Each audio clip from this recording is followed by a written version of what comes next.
All right, now that we've got that started, I just want to say I'm super excited about pulling us all together for one call.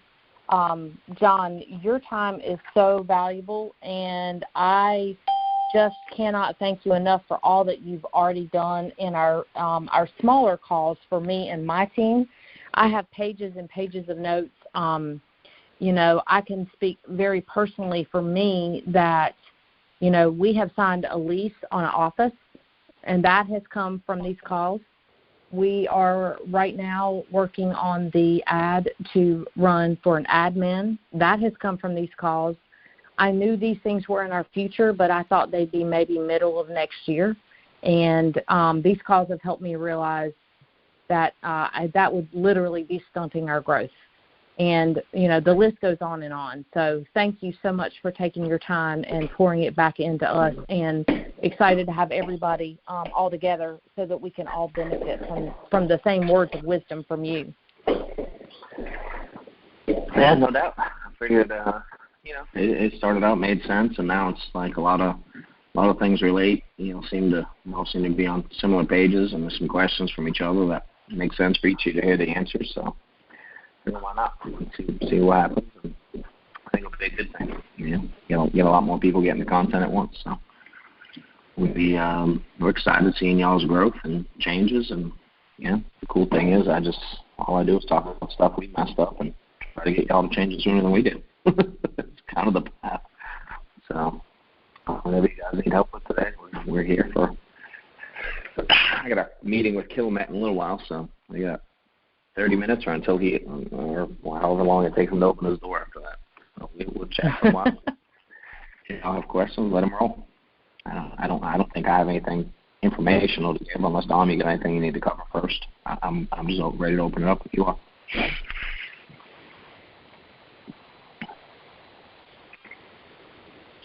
Everybody, don't forget you have to *6 to unmute for any questions for John. Hey, one thing I'll add while they're trying to figure that out, I think, we're seeing a lot of success for agents that are active with Marco Polo.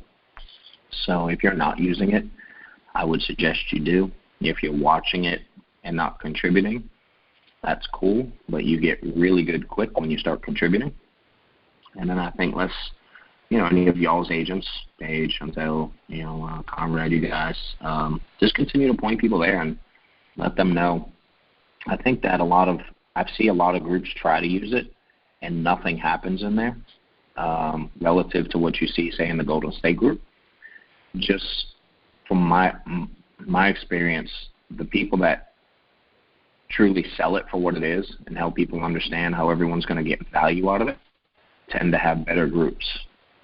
The ones that keep it kind of more generic and are like, hey, get on here, don't really expand, or don't get in and contribute themselves, or there are some that don't kind of create the culture that's needed in terms of positivity, let's get better, let's share information, it's okay to put yourself out there. I'm in a lot of groups. I think I'm in like 15 of them now, and some of them are so different. So if you don't have people chatting all throughout the day, there's things we can do. And typically that starts with you, whoever's running the group. When I first started doing these things, I was crazy active in them to create what I was looking for. And over time, the groups sort of run themselves because everybody loves it. And it adds a lot of value, creates a lot of additional income, and teaches you guys things at like hyper speed if you do it right. For instance, if I contribute 1 or 2 things, that's great. But if 10 people contribute 1 or 2 things, that means we all learn 10 or 20 things, So it takes a team to make those work. So if you're kind of sitting on the sidelines, it's time to jump in and, use it for what it's for. It's changing people's business situations. But crazy enough, it's changing people's personal situations too. It's a lot different being around the energy and the positivity that we put in there, and it can apply in a lot of areas. So if y'all aren't on there, you're missing out for sure. Any questions though? star 6 on mute. If you have anything, happy to answer. My page, Chantel, you guys want to start? Certainly can.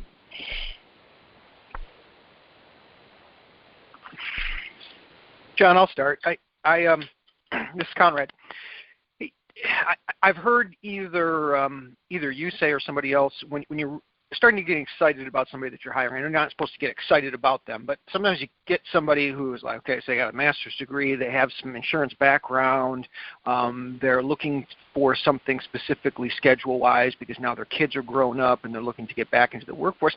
I get real excited about them, and I know that there are certain things to say like, you know, like I know what I would do if I were you, but I can't say that you would have that same success. Something to kind of take a little bit off, kind of like fishing, like when you set the hook. What are some of those things that you can kind of temper your own enthusiasm and keep them excited when you find somebody who excites you like that, even though you shouldn't be so emotional and excited about a person? Yeah, I mean, for me, I've just learned over the years that all that does, me putting expectations, causes frustration. Okay. Right? That's the reason why we're frustrated when we hire, is because we have expectations of other people, which in theory is really weird. You know, at the end of the day, your job is to help meet people where they're at, provide them an opportunity, and over time teach them how to do this thing, given they're doing the things that are required on their own to do. You know, so I don't know how to not. I don't know if this sounds rude or not, but I don't get excited about anybody starting ever. Okay. You know, I get excited when I see someone running through a wall to succeed and don't care when they make mistakes. I get excited when I see people doing more of the right things than others, because I know it gives me the opportunity to help change someone's financial situation. But prior to that, I'm just here's the opportunity. You know, I obviously ask a lot of questions to find out what type of person I'm working with. But I can't tell you the last time I got excited about a new agent, like brand new. And again, I'm not trying to be offensive at all. It's just that I've hired 10,000 agents, and you know what I mean. It is what it is. So yeah. I mean, that's something you just got to work on. It's like getting excited when you book one appointment. Yeah, I think in general that's like I shouldn't be excited about, or I shouldn't get emotional about business. Period. It's business, and this, you know, I still do that, and this is like an extension of that. Yeah, I mean, unfortunately, the reality is, and I don't know how to do this thing, but kind of be honest. When you get excited about one, it's because you aren't hiring enough. Yep, no doubt. So it's messing yourself up, because you shouldn't. You should be frustrated that you only got one to choose from. Right. You know what I mean? Right. It's like, right. Yep. Mm-hmm. You just the excitement comes when you get to take a lot of people and filter down and find, you know, the Julies of the world. Now that I'm excited about. Why? She's doing all the right things for her family. You know what I mean? She's asking Dom for help, watching what Dom can help her with, what the group's helping her with. Just that stuff excites me. Michaela excites me. Easton excites me. They've been here. You know what I mean? It's like they're figuring it out. You know, kind of watching. It's like watching your kid learn how to walk. Like that's fun. You know what I mean? But going on a first date and start talking about kids walking, that's weird. Right. It's not enough. To me, not enough hiring. Yep. Yeah, 100%. That kind of fixes things. I like that. Yeah. Thank you. Mm-hmm.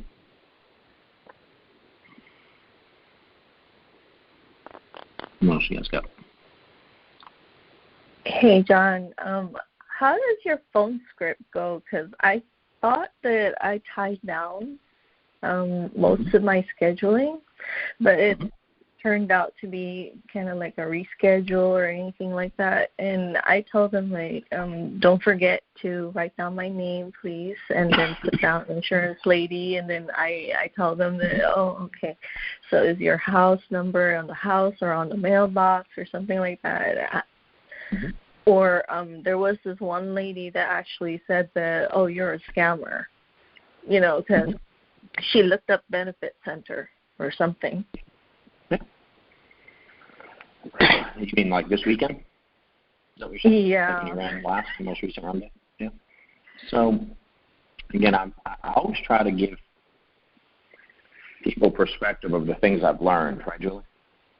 And one of the things, it's almost the same answer as Conrad. You know what I mean? You get caught up in the results of one individual day, and because you put expectations on it.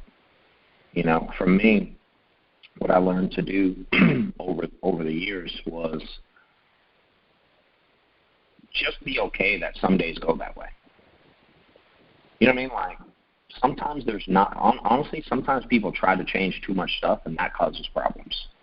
Versus just going, like when Dom played baseball, as much as he practiced, as much as he did, as good as he was, he played for years and years and years. There are some days where he just was terrible. He struck out 4 times in a game. You know what I mean? And he didn't, I bet he didn't go back and try to revamp everything he did with his swing. He can just get his mind right and go back and just hit off a tee and just do it again. Do what he knows is right. You know?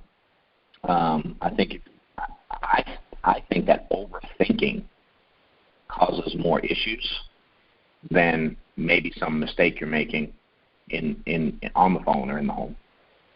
You know? Okay. I think some people try to find a reason for everything versus, I don't know. I always just tell people when they say stuff like that to me, I'm like, welcome to the insurance business. It's just that's what Sean calls me. Yeah.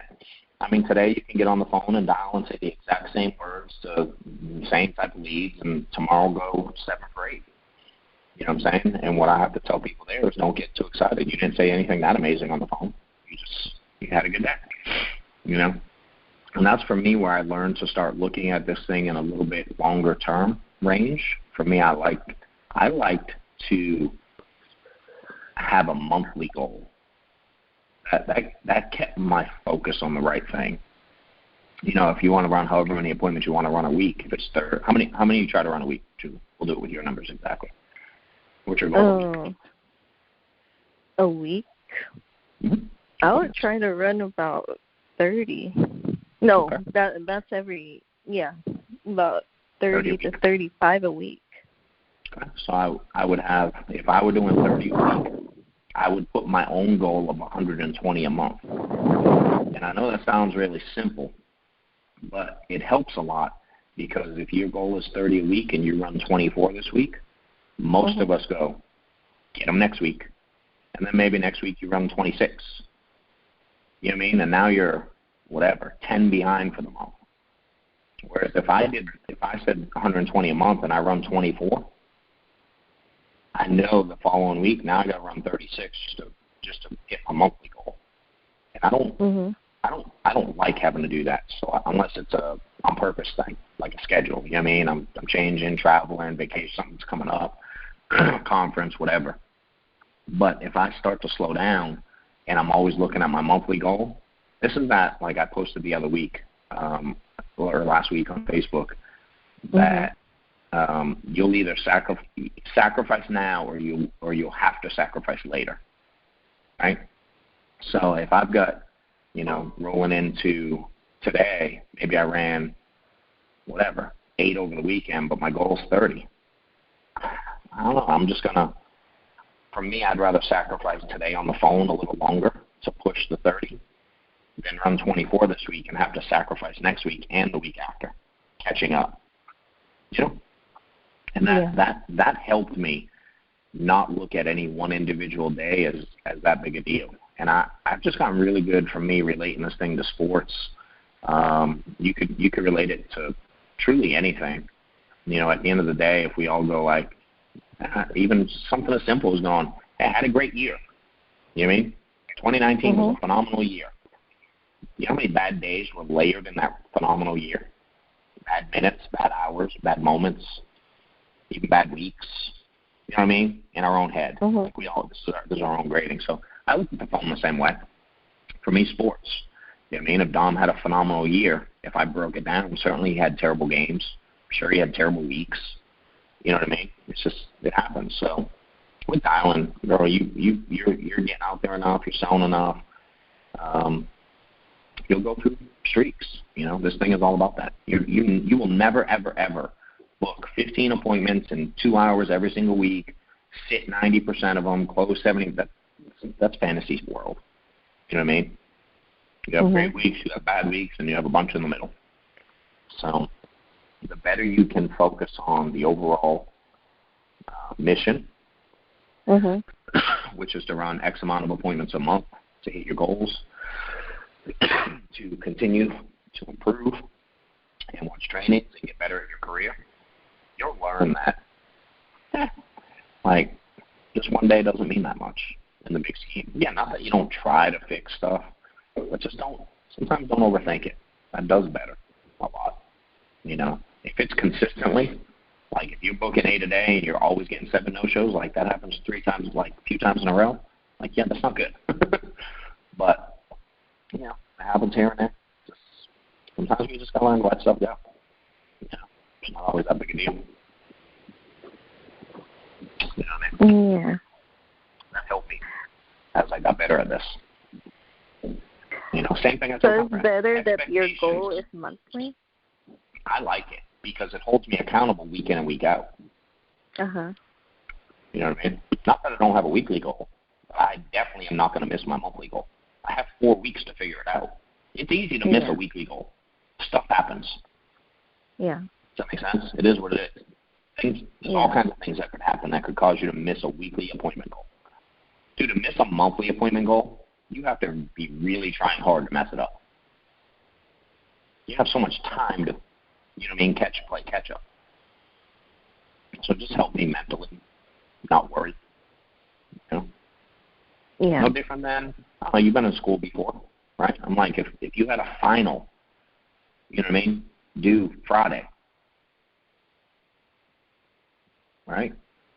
Okay. Maybe you have one final due every Friday. Maybe you're stressed out, but I'm like, you got a month to do 4 of them. Let's figure it out. And now you're like, oh man, that's relief. There's plenty of time between now and the end of the month, and you can start. You can pace yourself. If you're running a marathon, when I run, I break things down. I try to do X amount of time, or distance, and X amount of time, so I can pace myself better. Versus the other way, I just see so many people panic when it comes time to the phone and stress, and It's just schedule out your month, see how many you want to make in a month, and do the math backwards. If you run 20 days, it's whatever it is, 6 a day. If you run 15 days, maybe it's 7 or 8 a day. Whatever that number is. And that just helped me. If it helps you, great. If it doesn't, if you think I'm crazy, keep doing what you're doing. You know what I mean? All I can do is talk from experience. When I changed it to a monthly goal. I need to figure that thing out. Say again? I need to figure that thing out backwards. Yeah. Yeah, think about it. 120 appointments. Right? Get a monthly calendar. Have you listened to that call, the 90-day challenge call that Ryan did? Yeah. Yeah. Think about that. You got 30 days in the month. You want to run 120 appointments. Get one of those big old, teacher calendars or one of those split books that shows the full month, and start crossing out days you can't work. Fill in the days you can work and see how many days there are, and just do the math. If it's 12 days, divide it into 120. If it's 15 days, divide it into 120. I'm not sure that's how many appointments you need per day. And you don't stop dialing until you get that. You want to be a overachiever, add an appointment a day for the first couple weeks. That'll make you hit your monthly goal simple. Yeah. Small tweaks work when you look at it like that. Yeah. I think it's better like that too. That makes sense? Yeah, it does. You got anything else? What is your favorite rebuttal?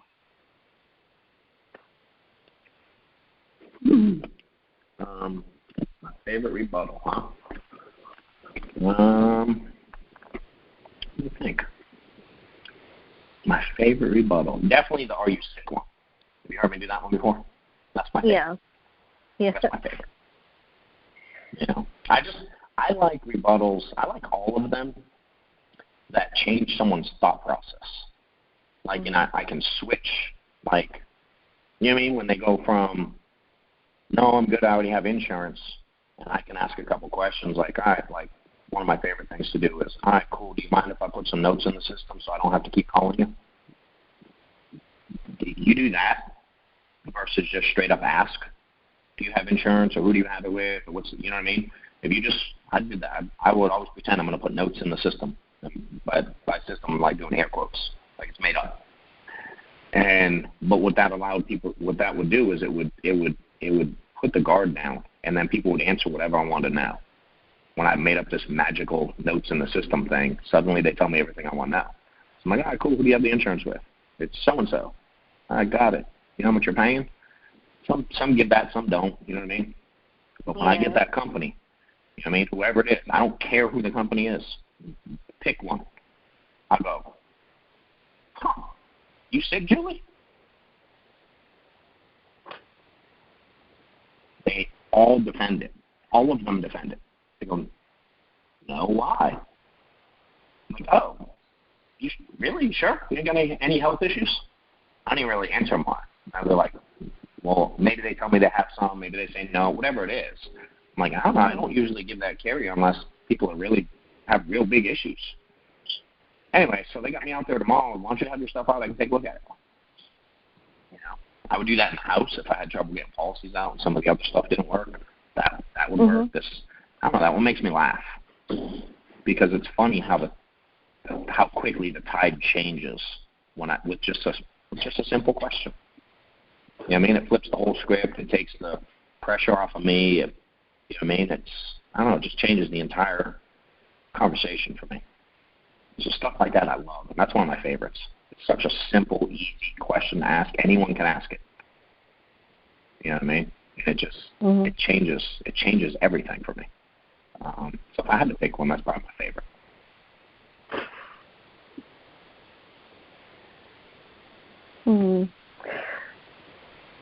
I know that you have to look for a person's why. Do you have like a basic line of questioning to find out the why? I don't have when you're in questions. the home. Yeah, for me it's curiosity, right? And like if I want to know how it plays out, I always give the example of movie.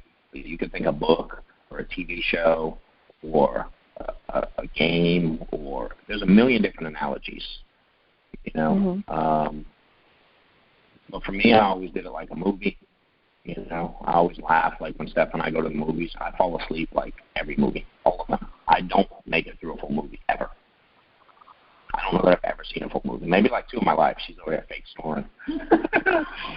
And, you know, for me, I just always look at it like when you fall asleep during a movie that was interesting, but you want to know the outcome, it's not hard to ask questions. You mean, like, what happened here? What about this? What about that? What happened to Bob? Where'd Mary go? What happened to the job? What about the train? What about the helicopter? You know what I mean? You can just start asking questions because you want to know how something played out. You want details. You know, maybe our favorite TV show, whatever. Pick a show, some kind of whatever show you guys watch. You miss an episode and your friend watched it. You'd be like, well, what happened to so-and-so? What about this? Oh, my God, what about that? You know what I'm saying? Or if, hell, you were one of those people watching the, you know, Patriots-Falcons. You know, they're up 28-3, and, hell, half the country went to sleep. The Patriots win the Super Bowl. You know what I mean? There's a lot of questions that arise from that. Oh, what the hell happened? How'd they do this? What did Tom Brady do? What about that?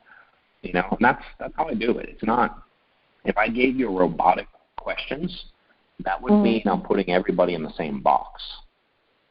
And I've done thousands of in-homes.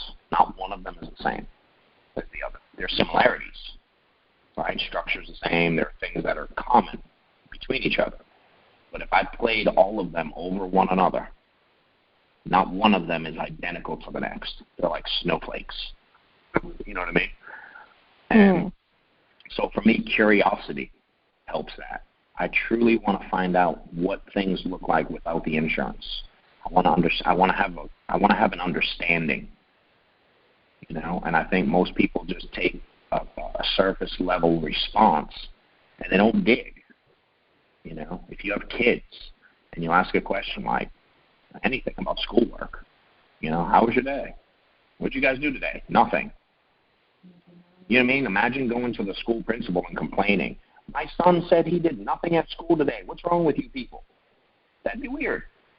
You'd be like, well, I know he did something. Like, what did you do during gym? I don't know. What game did you play, dude?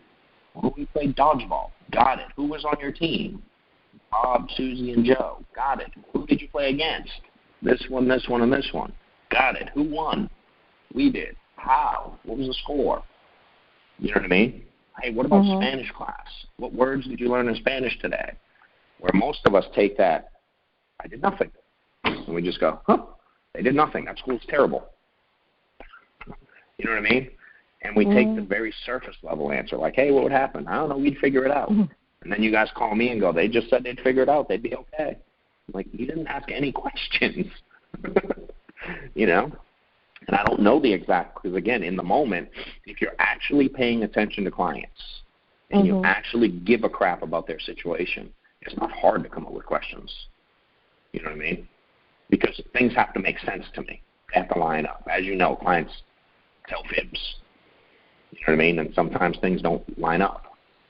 When someone has $100,000 whole life for $14 a month, that should spawn questions. You should be able to think of things, right? And if you ask enough questions, these clients will always, always, always put themselves in a corner. They just will. So I like to know how it's going to play out, and based on their answers, I ask more questions. Yeah. That help? Yeah. Well, actually, I was listening to Zig Ziglar the weekend too. Yeah, he's a great dude. Yeah. He's great. Yeah, he explains stuff like that phenomenal. Yeah. He's one of my favorites. When I was new, I used to listen to him. I would go to sleep. I remember reading this thing that, like, what you hear when you go to sleep, like, your brain remembers more. So when I was young, I used to, like, study for school at night. So in the morning, I'd remember it better. I would, like, right before I went to sleep, I heard it works. So I'd, like, read some things. I don't know how to explain it because I'm not that smart, but smart people explained it works. And so I used to go to sleep with, like, listening to him with headphones in at night when I was new. And I would just go to sleep listening to him. And it taught me a lot. He's a smart dude. Yeah. You were telling us about leading an intentional question. Yeah.